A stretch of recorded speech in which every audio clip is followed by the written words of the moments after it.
नमस्ते प्रणाम। दोस्तों, मनुस्मृति क्या है? मनुस्मृति एक बहुत पुरानी किताब है जिसमें समाज चलाने के नियम लिखे गए हैं। कहते हैं इसे मनु ऋषि ने लिखा था। इसमें बताया गया कि कौन सा इंसान क्या काम करेगा, किसे कौन सा हक मिलेगा और कौन सा नहीं। शुरू में तो ये समाज में अनुशासन लाने के लिए लिखा गया था, लेकिन बाद में इसे उच्च नीच का आधार बना दिया गया। इसमें 4 जातियों का जिक्र है: ब्राह्मण, क्षत्रिय, वैश्य और शूद्र। लेकिन शूद्रों के बारे में इसमें जो बातें लिखी गई है वो बहुत ही भेदभाव भरी है। इन्हीं बातों की वजह से यह ग्रंथ आज तक विवादों में है। मनुस्मृति में लिखा है, ब्राह्मण मुख से, क्षत्रिय भुजा से, वैश्य जंघा से और शूद्र पांव से पैदा हुआ है। मतलब ब्राह्मण सबसे ऊपर और शूद्र सबसे नीचे। यहाँ पांव से बने कहना कोई आम बात नहीं थी। ये दिखाने के लिए था कि समाज में उनकी जगह सबसे निचली रखी जाए। इससे ये सोच बनी कि शूद्र का काम सिर्फ ऊपर वालों की सेवा करना है। इस सोच ने बाद में जातिवाद और छुआछूत को जन्म दिया। मनुस्मृति कहते हैं कि शूद्र का धर्म सिर्फ ऊंची 3 जातियों की सेवा करना है। मतलब शूद्र को न पढ़ने का हक, न बोलने का, न कुछ करने का, बस दूसरों की सेवा करनी है। उसे ये भी नहीं कहना चाहिए कि मैं क्यों करूं, यानी उसे अपने हालात पर सवाल उठाने की भी इजाजत नहीं थी। सोचिए, जब किसी को बचपन से यही बताया जाए कि तू सिर्फ दूसरों की सेवा करने के लिए पैदा हुआ है, तो वो अपने जिंदगी में आगे कैसे बढ़ सकता है। मनुस्मृति ने साफ लिखा है, शूद्र को वेद या ब्रह्मा ज्ञान नहीं सिखाना चाहिए, यानी उसे पढ़ने का हक नहीं था। पढ़ाई सिर्फ ब्राह्मणों के लिए थी। शूद्र अगर पढ़ना चाहे तो उसे अपराध माना गया। यही वजह है कि सदियों तक दलित और पिछड़े लोग शिक्षा से दूर रहे, क्योंकि धर्म के नाम पर उन्हें रोका गया। एक श्लोक में लिखा है, अगर शूद्र वेद मंत्र सुन ले तो उसके कान में गरम तेल डाल दो। सोचिए जरा, ज्ञान सुनने को भी अपराध बना दिया गया था। ये सिर्फ सजा नहीं थी, बल्कि डर फैलाने का तरीका था, ताकि कोई निचली जाति का इंसान कभी पढ़ाई या ज्ञान के पास न पहुंच पाए। मनुस्मृति में लिखा है, अगर शूद्र वेद का उच्चारण करे तो उसकी जीभ काट दो।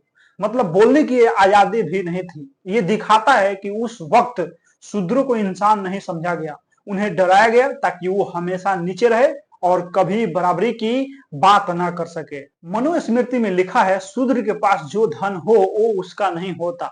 यानी अगर उसने मेहनत से कुछ कमाया भी तो वो ऊपर वालों का हक है। ये कितना बड़ा न्याय था, मेहनत कोई करे और उसका फल किसी और को मिले। ये व्यवस्था शूद्र को आर्थिक रूप से हमेशा गरीब बनाए रखने के लिए थी। मनुस्मृति में लिखा है कि शूद्र का काम बस ऊंचे 3 वर्णों की सेवा करना है। मतलब उसे कोई और पेशा करने की इजाजत नहीं थी, ना खेती करने की, ना व्यापार करने की, ना शिक्षा करने की, कुछ भी नहीं।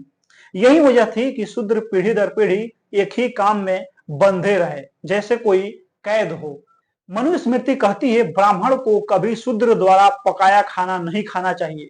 यानी शूद्र को अपवित्र माना गया। खाना, छूना, साथ बैठना सब मना। यही सोच बाद में छुआछूत बन गई। ये सिर्फ धार्मिक नहीं था, ये मनोवैज्ञानिक भेदभाव था, जिससे शूद्रों को यह महसूस कराया जाए कि वो नीचे हैं, यानी वो नीच हैं। सबसे खतरनाक बात, अगर कोई शूद्र की हत्या कर दे तो उसकी सजा वही है जो किसी जानवर को मारने की होती है। यानी शूद्र की जान की कोई कीमत नहीं थी।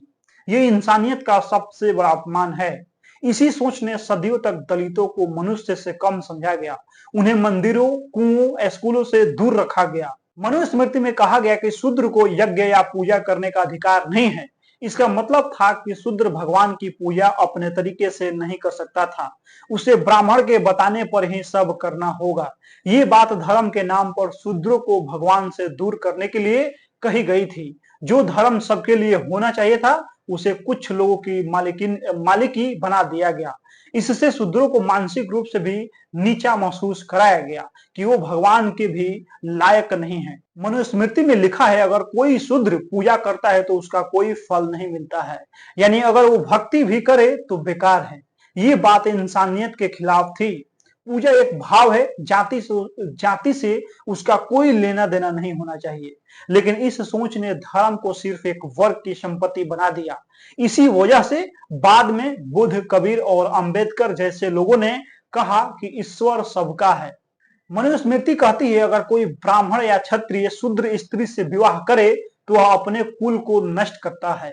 इस वाक्य ने जाति आधारित शादी को पक्का कर दिया। इसका मतलब था कि अगर कोई ऊंची जाति वाला शूद्र से रिश्ता बनाएगा तो वह अपवित्र हो जाएगा। इसने समाज को 4 हिस्सों में बांट दिया, जो आज भी इंटर कास्ट मैरिज को लेकर देखा जा सकता है। मनुस्मृति में लिखा है कि शूद्र स्त्री अगर किसी ऊंची जाति के पुरुष से संबंध बनाए तो उससे पैदा हुआ बच्चा सबसे नीचा समझा जाएगा। ये बात बेहद नीच सोच दिखाती है। बच्चे की जाति उसके कर्म या शिक्षा से नहीं बल्कि माँ बाप की जाति से तय की गई। इससे स्त्रियों को भी नीचा दिखाया गया और शूद्र स्त्रियों को तो दोहरी सजा मिली, एक जाति की वजह से, दूसरी लिंग की वजह से। मनुस्मृति कहती है कि शूद्र को धर्म का पालन करने का अधिकार नहीं है, मतलब वो वेद पढ़ नहीं सकता, पूजा कर नहीं सकता, और अगर वो ऐसा करे तो पापी माना जाएगा। सोचिए, जब किसी को धर्म और ईश्वर दोनों से दूर रखा जाए तो उसके मन में कैसी हीन भावना भर दी जाती होगी। मनुस्मृति में मंदिर या देव स्थान से सीधे सीधे तो कुछ नहीं कहा गया, लेकिन शुद्ध अशुद्ध की बात बार बार आई है। उसमें लिखा है कि शूद्र की छाया भी ब्राह्मण को अपवित्र कर सकती है। इसका असर बाद में बहुत गहरा पड़ा। शूद्रों को मंदिरों, कुओं, यहाँ तक कि गांव की गलियों तक में अलग अलग रखा गया। यही सोच छुआछूत की सबसे बड़ी जड़ बनी, जो आज तक कई जगह खत्म अभी तक नहीं हुई है। मनुस्मृति के एक हिस्से में कहा गया है, अगर कोई ऊंची जाति वाला शूद्र को डांटे, मारे या गाली दे तो वह पाप नहीं करता। सोचिए, किसी को अपमानित करना धर्म की किताब में पाप नहीं बल्कि हक माना गया। यही कारण है कि समाज में उच्च नीच का व्यवहार धार्मिक ढांचे में फिट कर दिया गया। ये एक तरह की मानसिक गुलामी थी जो कई पीढ़ियों तक चली। मनुस्मृति कहती है, राजा को शूद्र की गवाही नहीं माननी चाहिए। मतलब अगर कोई शूद्र सच भी बोले तो उसका सच बेकार था। इससे कानून भी जाति आधारित बना दिया गया, यानी अगर किसी ऊंची जाति वाले ने अन्याय किया और शूद्र ने देखा भी तो उसकी बात अदालत में मायने नहीं रखती है। ये साफ दिखाता है कि न्याय भी केवल अमीर या ऊंची जाति वालों का अधिकार था। मनुस्मृति में लिखा है, अगर शूद्र ज्ञान की बात सुन ले तो उसके कान में गरम शीशा डाल दो। मनुस्मृति के हिसाब से शूद्र को सेवक, अपवित्र, मूर्ख और नीचा कहकर दिखाया गया। उसे न पढ़ने दिया गया, न पूजा करने दिया गया, न न्याय पाने, न बराबरी का हक मिला। ये सब बातें धीरे धीरे समाज में घुलती चली गई और जाति व्यवस्था का ढांचा बन गई। डॉक्टर भीमराव अंबेडकर ने इसी वजह से कहा था, मनुस्मृति ने इंसानों के बीच दीवारें खड़ी कर दिया है, जिन्हें तोड़ना ही असली आजादी है। मनुस्मृति के मुताबिक शूद्रों के कपड़ों पर भी नियम लगाए गए थे। लिखा है कि शूद्र को पुराने कपड़े पहनने चाहिए जो ऊंची जातियों द्वारा पहले इस्तेमाल किए गए हों। नए या कीमती कपड़े पहनना उनके लिए मना था। ये सोच थी कि नीच जाति के लोग सादा और गंदे कपड़ों में रहें ताकि उनका दर्जा साफ दिखाई दे। ये भेदभाव सिर्फ दिखावे का नहीं था, बल्कि नीच होने का एहसास गहराई से मन में बैठाने की चाल थी। मनुस्मृति में शूद्रों के खान पान पर भी पाबंदी लगाई गई थी। कहा गया कि वो वही खाना खाएंगे जो ऊंचे लोग बचा दे या जो सस्ता और घटिया हो। इससे ये सोच बनी कि शुद्ध खाना सिर्फ ब्राह्मणों का हक है। इससे समाज में ये मानसिकता फैली कि ऊंची जाति का खाना भी पवित्र और शूद्र का छूना भी अशुद्ध है।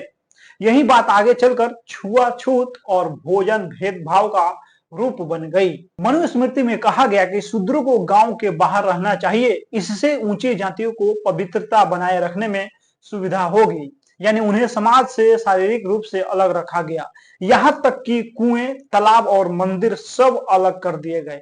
आज भी बहुत जगह दलित बस्ती और ऊंची जाति की टोला अलग अलग दिखती है। यही परंपरा मनुस्मृति से निकली है। मनुस्मृति में लिखा है, अगर ब्राह्मण किसी शूद्र को छू ले तो उसे स्नान करके शुद्ध होना चाहिए। इससे ये सोच फैली कि शूद्र का छूना पाप है। यही सोच बाद में छुआछूत की सबसे बड़ी वजह बनी। सदियों तक दलितों को मंदिरों, स्कूलों और कुओं से दूर रखा गया क्योंकि धर्म की किताबों में उन्हें छूना मना था। ये एक मानसिक गुलामी थी। मनुस्मृति के हिसाब से शूद्र को ऊंची जाति वालों से धीरे और झुक कर बात करनी चाहिए। अगर वो बराबरी से बोले तो उसे अहंकारी माना जाता था, यानी बात करने का भी नियम था। सिर झुकाओ, आंख नीचे रखो और हाँ मालिक कहो। इससे आत्मसम्मान नाम की चीज ही खत्म कर दी गई। ये सिर्फ सामाजिक नहीं बल्कि मनोवैज्ञानिक गुलामी थी जो कई पीढ़ियों तक चली। मनुस्मृति में बार बार कहा गया कि अगर शूद्र पढ़ाई करे या वेद सुने तो उसे कठोर सजा मिले। कान में गरम तेल डाल दो या जीभ काट दो जैसी बातें सिर्फ डराने के लिए नहीं बल्कि दिमागी तौर पर डर पैदा करने के लिए थी। इसी कारण हजारों साल तक दलित समाज से शिक्षा दूर रही। शिक्षा एक हथियार है और जब ये छीन लिया गया तो समाज में असमानता हमेशा के लिए टिक गई। मनुस्मृति के अनुसार शूद्र द्वारा कमाया गया धन उसके स्वामी का है, मतलब शूद्र चाहे कितना भी मेहनत करे उसका मालिक ब्राह्मण या क्षत्रिय होगा, यानी मेहनत उसकी, फायदा किसी और का। इस सोच ने दास प्रथा को जन्म दिया जहां इंसान मजदूर नहीं बल्कि किसी का गुलाम बन गया।